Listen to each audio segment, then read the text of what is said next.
From the stadium beers we drink at hockey games, to the local pharmacies on every street. Their historical footprint is inescapable. These archives reveal far more than mere wealth. They chronicle power, raw ambition, and dynasty. Together, you and I will trace how $1 built a massive financial empire, how a single passion for cheese forged a global food giant, and how decades of tight family connections continuously blurred the lines between commerce and state politics. Stay with me as we uncover these historical chronicles, detailing the rise of the most formidable dynasties in Quebec. Our records begin with the Rossi family, a remarkably quiet dynasty, driving one of Canada's most iconic and dominant retail giants, Dollarama, boasting a massive fortune estimated in the billions, with reliable records pointing to over $2.5 billion. This powerful family completely rewrote the playbook for discount retail across Canada. They took a humble idea and carved out a multi-billion-dollar empire, establishing a permanent fixture in virtually every single Canadian community. The Rossi legacy stands as a classic immigrant triumph, stretching back over a century. History traces the start to 1910, when patriarch Salim Rossi arrived in Montreal from Lebanon. He established a modest corner store on Saint Laurent Boulevard, simply named S. Rossi. This small five-and-dime shop served as the quiet seed of a massive retail giant. Over consecutive decades, the family managed a modest network of department stores, steadily earning a reputation for unmatched consumer value. Yet the true financial breakthrough arrived with their third generation. In 1992, grandson Larry Rossi seized a radical concept and ran with it. While managing the existing family shops, he launched the inaugural Dollarama location, marking a bold model where every single item cost just $1. Though the idea was not entirely original, Larry's execution proved flawless. He demanded spotless bright stores, an extensive product inventory, and highly visible prime locations. This strategy instantly distinguished Dollarama from the chaotic, messy discount shops of that era. Growth was steady, but you and I must look at 2004, when one critical deal launched them into the stratosphere. Larry Rossi relinquished a controlling share of the enterprise to the private equity giant Bain Capital, in a transaction valued near $850 million. This historic alliance did not merely inject an ocean of liquid capital. It delivered elite world-class financial strategy. Bain streamlined operations, positioning the rapidly growing company for its public stock debut. By 2009, Dollarama launched on the Toronto Stock Exchange, triggering a historic and sustained surge in stock value. Retaining a massive equity share, their wealth escalated alongside the soaring market cap, their private wealth multiplying rapidly. Larry governed as chief executive officer until 2016, formally passing leadership to his son, Neil Rossi. This secured the fourth generation of family command, with Neil aggressively pushing geographic expansion. He boldly abandoned the strict $1 limit, introducing higher-priced goods that drove profit margins to record heights. Today, records show over 1,500 Dollarama locations operating across the Canadian landscape, proving how a simple idea is refined over generations. Next, we examine a name that historically defined industrial supremacy. In Quebec, a true titan of innovation, the Bombardier family. The history of this dynasty reveals staggering triumphs, matched by highly publicized downfalls. For decades, archives framed them as Montreal's absolute industrial darlings, constructing an international empire in aerospace and transit, the transportation that put Quebec on the global map. Though tracking their current public assets is no easy task today, our records show their massive fortune still sits in the billions.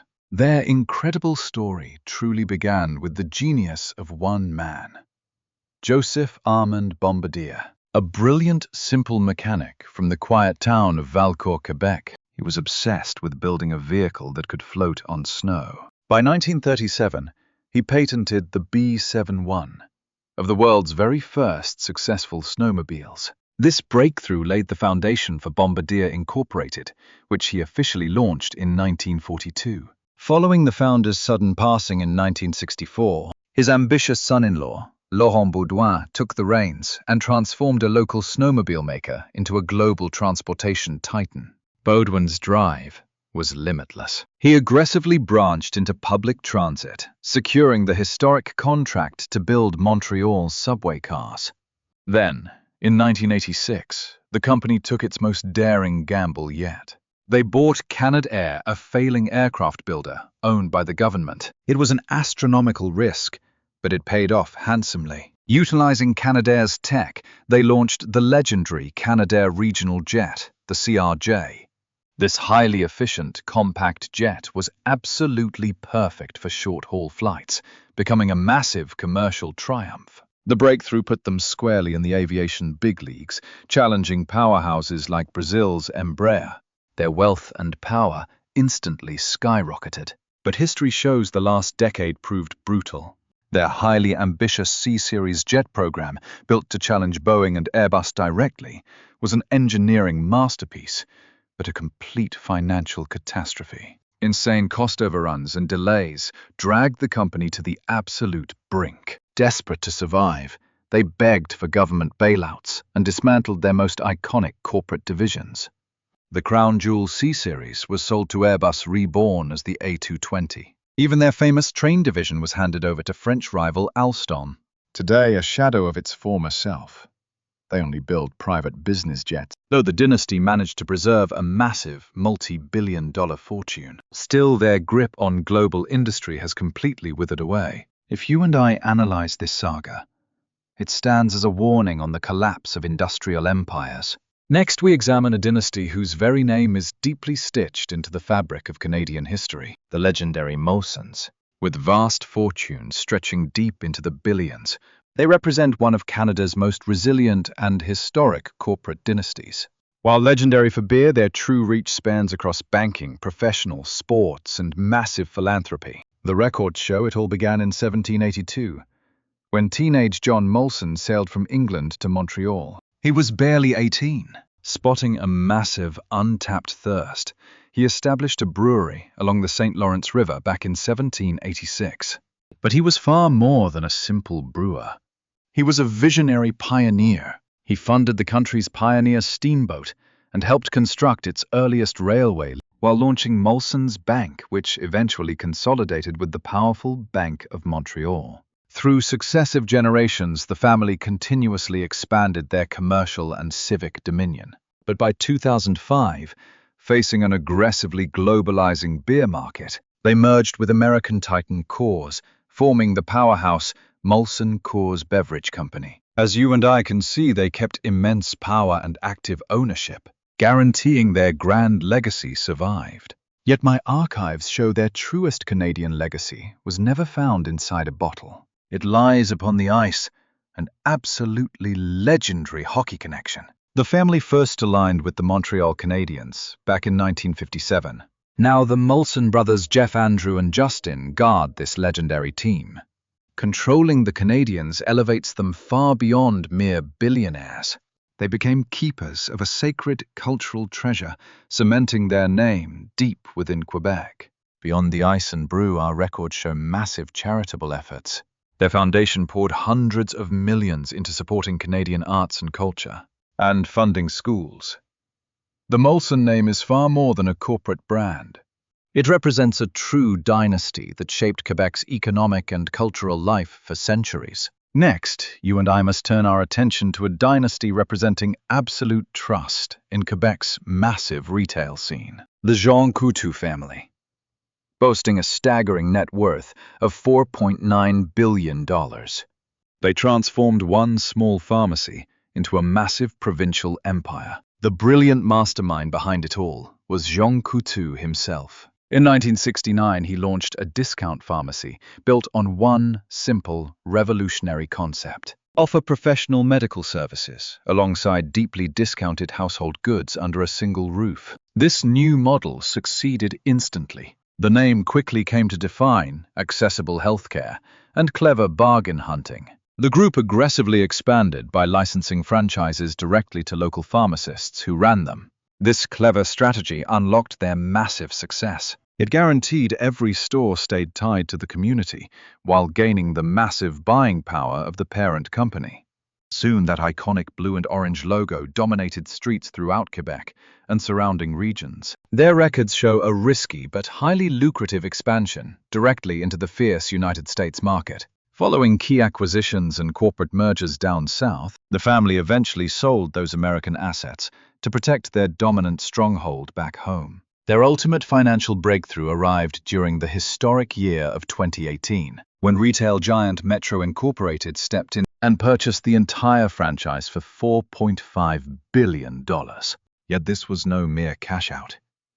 They cleverly secured a massive portion of the deal in Metro stock, transforming themselves into key power players within the merged giant.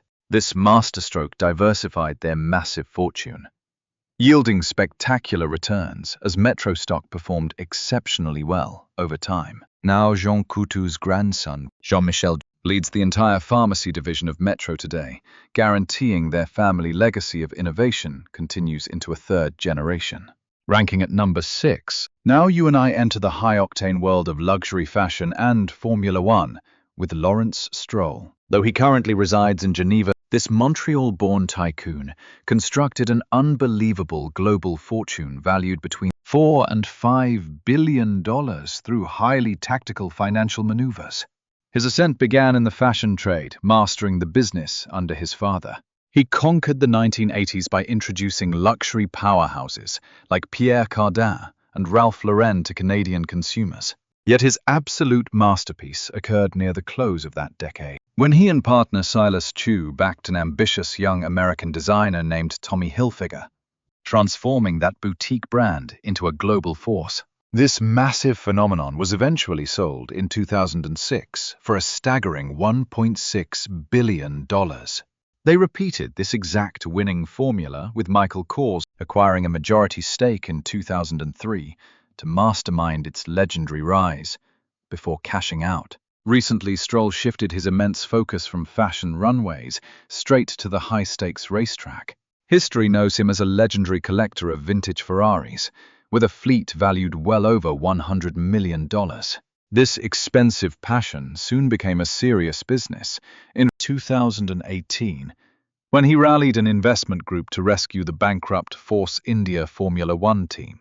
He rebranded the team as Racing Point, and naturally secured his son Lance Stroll a highly coveted driver's seat. Then, in 2020, the ambitious mogul executed his absolute boldest move yet. He spearheaded another consortium to acquire a massive stake in the historic British brand Aston Martin, taking over as chairman.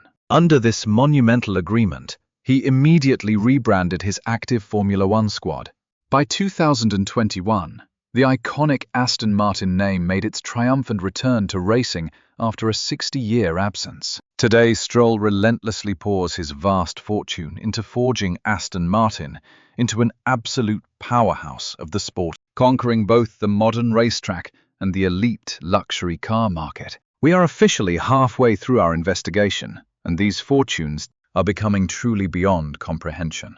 These dynasties do not merely acquire empires, they rewrite the rules of global industry. If you find this descent into the archives of absolute wealth as captivating as we do, subscribe and hit that notification bell right now. Our upcoming top 5 entries will completely defy your expectations. Arriving at number 5 is another titan from Quebec with profound influence in Formula One, the mysterious Michael Latifi. Records from recent financial audits show that Latifi commands a staggering net worth of roughly $6.1 billion, securing his position as Quebec's 5th richest historical figure. This self-made mogul serves as the architect behind Canada's premier food distribution giant, the massive Sofina Foods. Emigrating from Iran as a teenager in the late 20th century, he rebuilt his entire life on Canadian soil. Working from the absolute bottom of the food supply chain, he finally established Sofina Foods in 1995. Through relentless acquisitions and calculated expansions, his newly minted company scaled at a breathtaking rate, absorbing famous household brands like Lilydale Janes and Mastro. Now, Safina Foods stands as an absolute titan, employing more than 13,000 workers across the global landscape. Even as he constructed this agricultural empire, Latifi quietly ascended to become one of Canada's premier billionaires. Yet it was a massive power play in 2018 that thrust his name before global spectators. Utilizing his personal investment firm, he acquired a 10% stake in the legendary McLaren Group for over £200 million, roughly $270 million.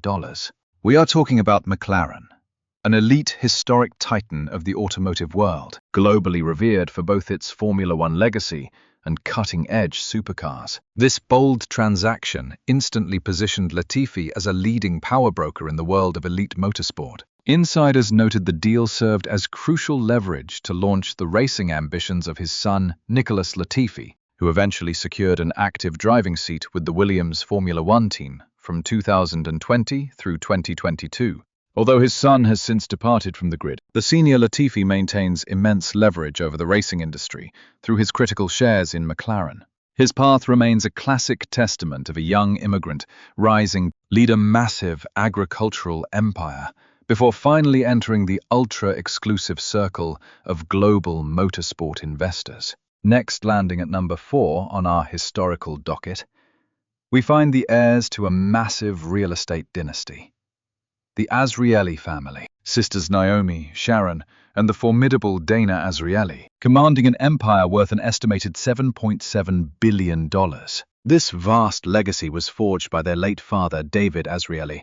As we look back, this visionary architect's life story defines absolute, unbelievable resilience. A Holocaust survivor, he fled war-torn Europe during World War II, eventually making his way to Montreal in the 1950s. He studied architecture at McGill, beginning his career designing modest, simple duplexes. Yet his ambitions were far grander. He quickly advanced to constructing apartment complexes and eventually colossal shopping malls.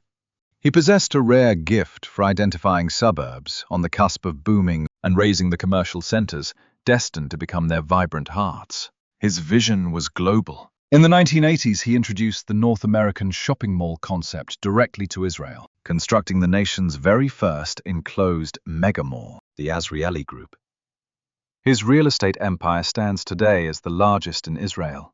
Upon his passing in 2014, he left this immense empire to his 3 daughters. Dana now leads the Azrieli Group in Israel, while Naomi directs their Canadian branch and their philanthropic engine, the Azrieli Foundation. Yet their most profound historical impact is felt through their charity. The Azrieli Foundation ranks among Canada's largest family charities, managing over $2.4 billion in assets.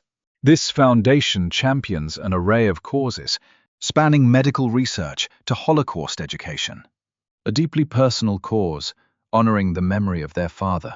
The Azrieli dynasty proves how massive fortunes can be harnessed for a noble, historic, philanthropic mission. As we enter our top 3, we encounter a titan who embodies the self-made billionaire dream, Alain Bouchard. Rising from a difficult childhood, he built a global convenience empire from a single shop, amassing an extraordinary personal fortune now valued at $9.8 billion. He stands as the brilliant architect of Alimentation Couche-Tard, the power behind the global Circle K brand. His journey began at 19, working as a humble stockboy in his brother's convenience store, but his entrepreneurial spirit was undeniable. In 1980, he established his first Couche-Tard, meaning night owl, in Laval. His playbook was straightforward, spotless stores, reliable products, and exceptional customer service. While he steadily opened more locations, his aspirations were boundless. Throughout the 90s and 2000s, Bouchard launched a massive acquisition campaign, absorbing smaller, regional chains across Quebec and Canada. His defining triumph occurred in 2003, when Couche-Tard seized control of America's Circle K Corporation, instantly creating a North American colossus. But he did not stop there. He expanded globally, claiming chains across Europe, including a vast network of Scandinavian gas stations. He consolidated his vast, sprawling empire under the singular banner of Circle K. Today, Couche-Tard commands a global network of roughly 16,700 locations across 25 nations. In fact, as we trace history, Couche-Tard is the single greatest wealth creation machine in modern Quebec history. Three of his original co-founders, Jacques Demore, Richard Fortin, and Réal Plourde, joined him as billionaires. Despite his colossal fortune, Bouchard remains celebrated for his humility and work ethic, establishing himself as a key philanthropist by founding the Sandra and Alain Bouchard Foundation, supporting the fine arts and those facing intellectual disabilities. His journey stands as a monument to how raw determination can forge a global empire from one tiny shop. Standing at number 2, we find a dynasty that forged a global empire out of cheese, the Saputos. Holding a staggering fortune of $8.9 billion, they represent the ultimate triumph of the immigrant dream, carving out one of the 10 greatest dairy empires on Earth. Their grand historical ascent began back in 1954, just 2 years after master cheesemaker Giuseppe Saputo migrated from Sicily to Montreal with his kin. Lino Saputo, his driven son, convinced the patriarch to build their own legacy. Armed with just $500 for tools and a single delivery bicycle, they forged their modest cheese-making enterprise. Crafting mozzarella for local immigrants, young Lino pedaled through the streets to deliver every single order fresh. From those modest roots, a powerhouse steadily emerged. Guided by Lino, they conquered Canada. But the true turning point arrived in 1997 when they went public. This massive influx of capital ignited an absolute frenzy of acquisitions. They absorbed rival dairy companies across Canada and the United States, then marched into South America and Europe. Today, their empire spans over 40 nations. Today, Lino Saputo Jr. commands the realm, securing the third generation of this enduring dynasty. Though publicly traded, the family retains absolute control, preserving their original tight-knit culture, enabling them to plan decades into the future. Expanding their reach, they seized Montreal's major soccer franchise, with Joey Saputo reigning as its chairman. Thus, the Saputo saga stands as a legendary climb from a $500 dream to a colossal global food empire unbroken at its core.